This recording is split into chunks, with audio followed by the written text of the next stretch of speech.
Hello and welcome to the YouTubers Union. It's been about a month now since I've uploaded the first video, and we had some phenomenal success since then. And this is just a little update.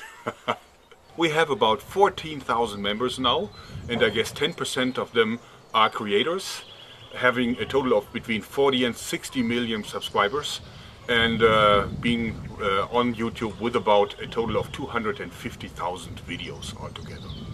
We have seen some major coverage by other YouTubers, bloggers, by online and print press, radio interviews, and I even have some TV interviews coming up. So this was what happens when you mess with influencers. They have influence. Of course, we still have the Facebook group, and I invite everyone who isn't a member already to join us, which is really our news blog page. So this is not where we really discuss individual issues, and for individual discussions we have a forum, and the forum is also pretty active and well kept. I guess the biggest news is that we actually had a meeting with 4 people from YouTube, and the top dog was actually the global head of monetization, so fairly high up, and it was a good discussion. We've been talking about all the points that we had for monetization, and actually for the first time ever YouTube admitted officially that there is hidden demonetization.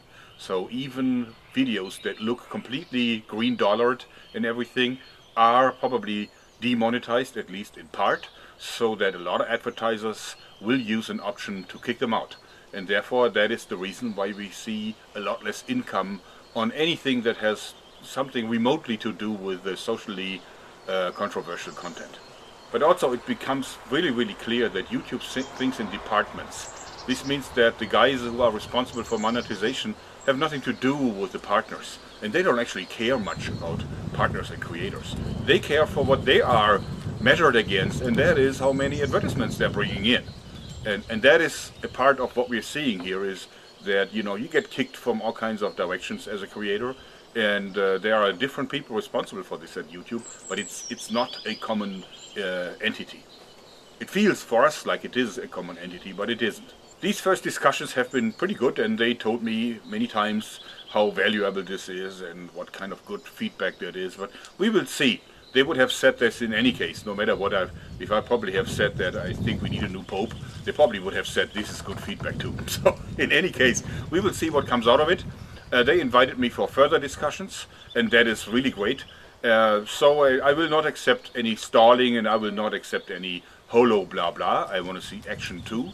But for now I'm really happy that YouTube acknowledges us and that we have a say in the things that happen. Now what we also did is we had a survey, actually 2 surveys, one for users and one for creators, because we're now so many that statistically what we do is highly relevant.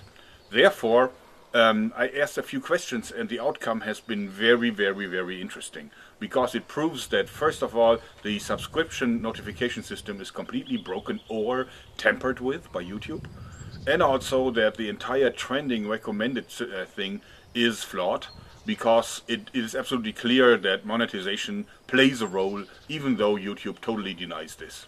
48.8% of the users are unhappy with the upload notification system.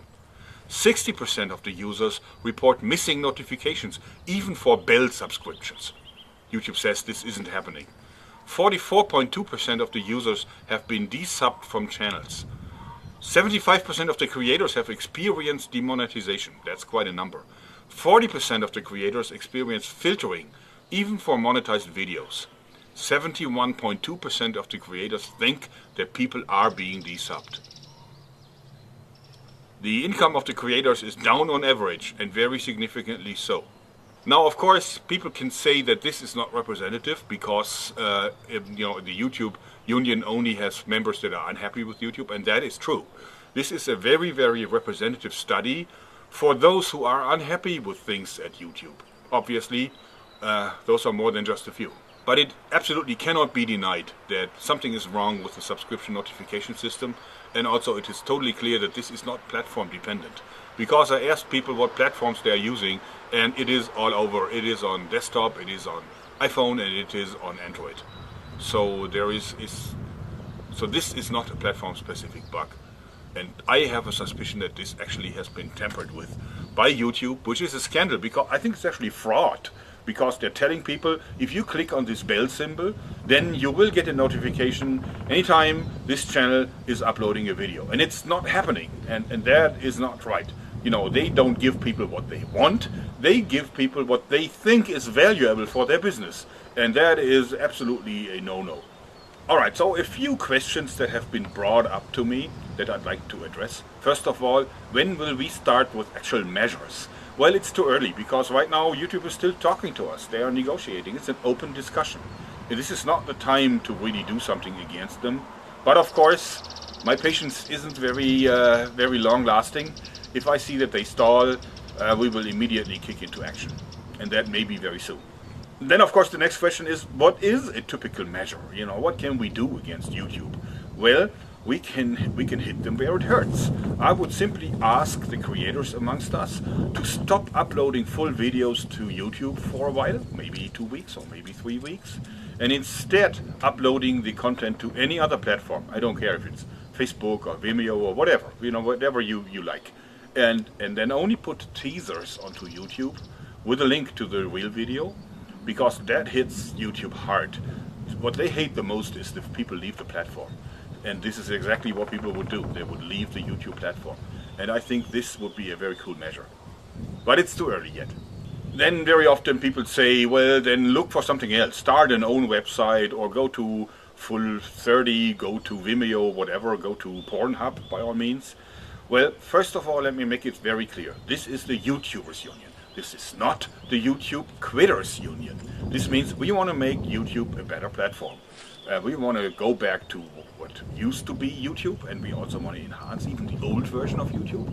But what we don't want is, we don't want to leave that platform behind, because there's too much hard blood that we put into it. But also, where do you want to go to? What does it take for an alternative platform to really be serious competition for YouTube from the perspective of a creator who needs to make a living? Well, first of all, it needs to have an income system for the creators that is worth something.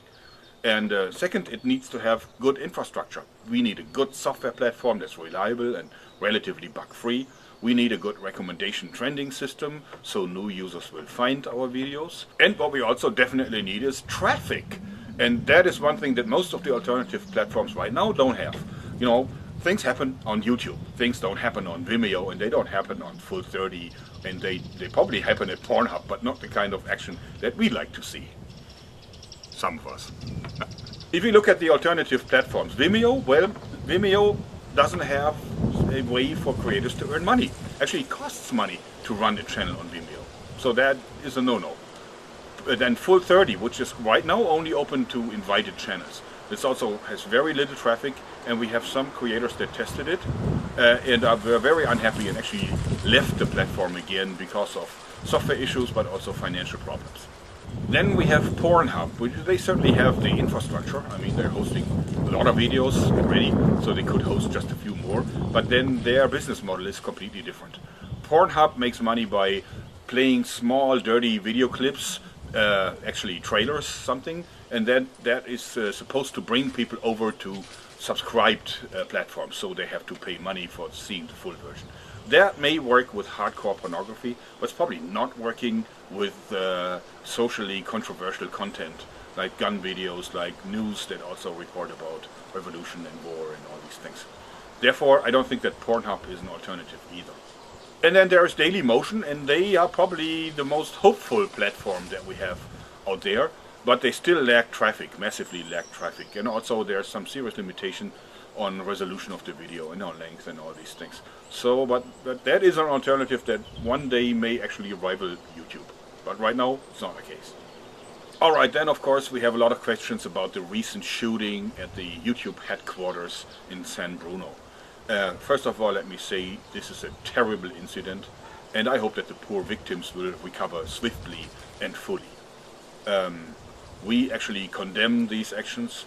Violence is not the way to go, and it's not needed. We can do this together with YouTube. We can negotiate. We can make the platform better by dialogue, by talking to each other, and not by killing each other. But it also shows how much anger and frustration YouTube's change of policy created. This was actually very brutal, harsh, unannounced, and also because of the lack of communication, it was also really making people angry. And this is what happens when you make thousands and thousands of people very angry. Some of them may have mental problems already and may snap because of this. And I believe this is what happened at San Bruno. Which still, of course, is not right. And I'm not saying that it's YouTube's fault that that woman snapped. But this is just actually the result, also a result of what they did to a lot of people. You know, YouTube gave a lot of people like some kind of taste how it is to be famous and popular and successful.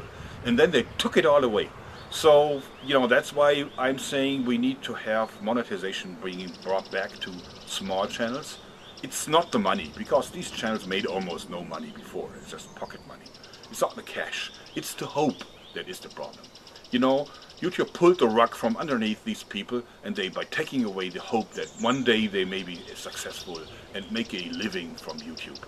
And now it's all over because the videos that are not monetized, obviously, because of the system is what it is, you know, are not listed in trending and are not listed in recommended as much, and therefore it's almost hopeless. All these small channels saw a loss of views, not just a loss of monetization. They also saw that they're losing subscribers and views. And this actually is what torments people. Therefore I'm saying bring this back. So that was my update for today. And I also would like to add a small call to action. Please share this. It is in the public domain. It's actually Creative Commons. So everybody can take all of it or parts of it and spread it. Spread the word. Go on Facebook and bring people to our union, because the more we are, the higher our chances are that we can change something. Remember, united we stand, and united we will succeed. Thanks and bye-bye.